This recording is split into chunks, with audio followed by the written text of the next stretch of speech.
नहार के सामने खड़ी रूही गहरी सांस लेते हुए कहती है, अब इस झूठ का पर्दा गिरने का समय आ गया है। आज मैं वह सच बताने जा रही हूँ जो इस पूरे परिवार की नींव हिला देगा। उसकी बात सुनकर नहार हैरान रह जाता है और उसे समझाने की कोशिश करता है कि शायद उसने समय पर दवा नहीं ली है, इसलिए वह ऐसी बातें कर रही है। लेकिन रूही उसे बीच में ही रोक देती है और दृढ़ आवाज में कहती है, सबसे पहले मुझे सुहानी कहना बंद कीजिए। मैं कोई सुहानी नहीं हूँ। मैं आपकी वही रूही हूँ जिसके साथ आपने 7 जन्मों तक साथ निभाने की कस्में खाई थीं। नहार इस बात पर यकीन नहीं कर पाता। उसे लगता है कि रूही की मानसिक हालत ठीक नहीं है, क्योंकि उसकी नज़र में असली रूही तो वर्षों पहले हमेशा के लिए खो चुकी थी। तब रूही अपना चश्मा उतारकर कहती है कि यही उसकी असली पहचान है और वह पिछले 5 वर्षों से जानबूझकर सुहानी बनकर रह रही थी। नहार के मन में सबसे बड़ा सवाल उठता है कि अगर वह सचमुच रूही थी, तो इतने वर्षों तक उसने अपनी पहचान क्यों छिपाई? तब रूही उस दर्दनाक सच का खुलासा करती है कि 5 साल पहले हुआ उसका एक्सीडेंट कोई हादसा नहीं था, बल्कि उसे रास्ते से हटाने की सोची समझी साजिश थी। वह बताती है कि जिस व्यक्ति ने उसकी याददाश्त खोने का सबसे ज्यादा फायदा उठाया, वही इस घर में आज भी सबसे बड़ा सम्मान पाने का नाटक कर रहा है।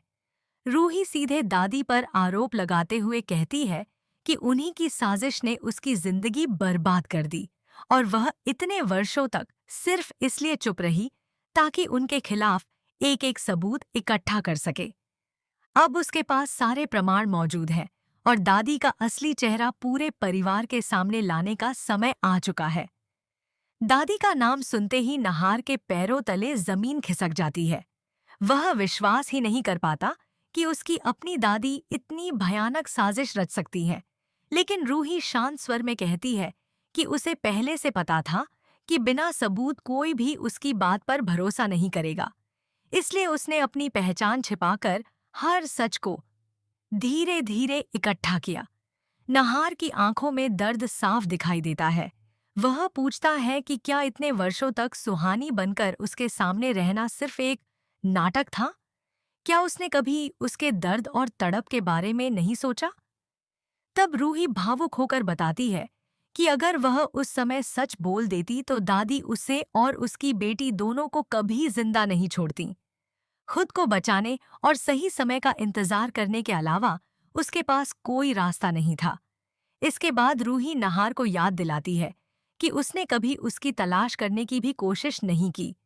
उसने यह जानने की कोशिश तक नहीं की कि वह जिंदा है या मर चुकी है। इन 5 वर्षों में उसने अकेले अपनी बेटी रुचिका की परवरिश की, हर मुश्किल का सामना किया और भगवान के आशीर्वाद से उसे अच्छी शिक्षा देकर एक बेहतर भविष्य दिया।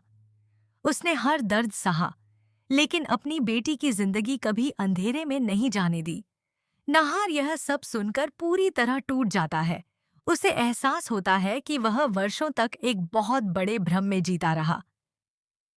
उसने पूरे परिवार को यही विश्वास दिलाया कि रूही की याददाश्त जा चुकी है और उसे मजबूर नहीं करना चाहिए, जबकि असलियत कुछ और ही थी। रूही आगे बताती है कि उसके पास अब दादी के हर अपराध के सबूत मौजूद हैं।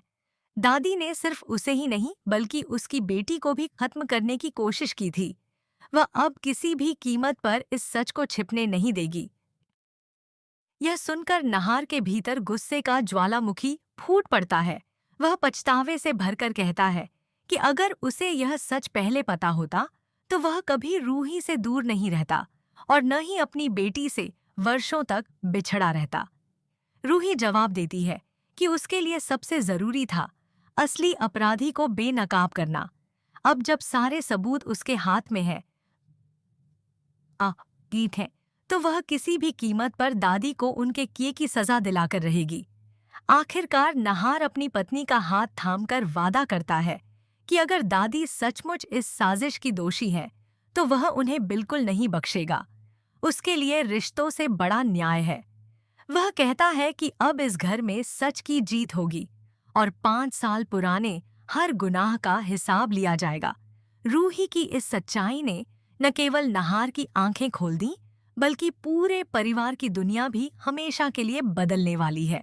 अब सभी की नजरें इस बात पर टिकी हैं कि दादी के खिलाफ कौन कौन से सबूत सामने आएंगे और इस लंबे इंतजार के बाद रूही को आखिरकार न्याय मिलेगा या नहीं। रूही की बातें सुनने के बाद नहार पूरी तरह भावुक हो जाता है। उसकी आंखों में पछतावा साफ दिखाई देने लगता है। उसे एहसास होता है कि पिछले 5 वर्षों में वह जिस सच को अपनी आंखों से देख रहा था, वह दरअसल एक बहुत बड़ा भ्रम था। वह रूही से माफी मांगते हुए कहता है कि अगर उसे जरा सा भी अंदाजा होता कि वह अपनी असली पहचान छिपाकर इतनी बड़ी लड़ाई लड़ रही है, तो वह कभी उसे अकेला नहीं छोड़ता। लेकिन रूही उसे शांत करते हुए कहती है कि अब पछताने का समय नहीं,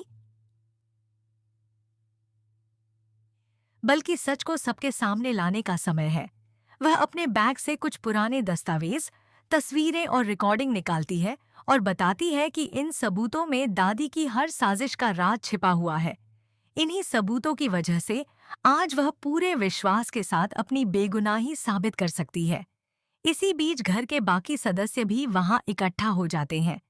सभी के चेहरों पर हैरानी और बेचैनी साफ दिखाई देती है।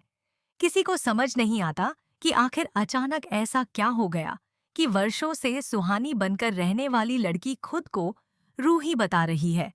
तभी दादी भी वहां पहुंच जाती है।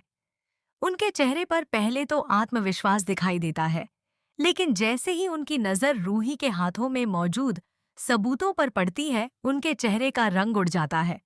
फिर भी वह खुद को संभालते हुए रूही पर झूठ बोलने का आरोप लगाती है और कहती हैं कि वह पूरे परिवार को उनके खिलाफ भड़काने की कोशिश कर रही है।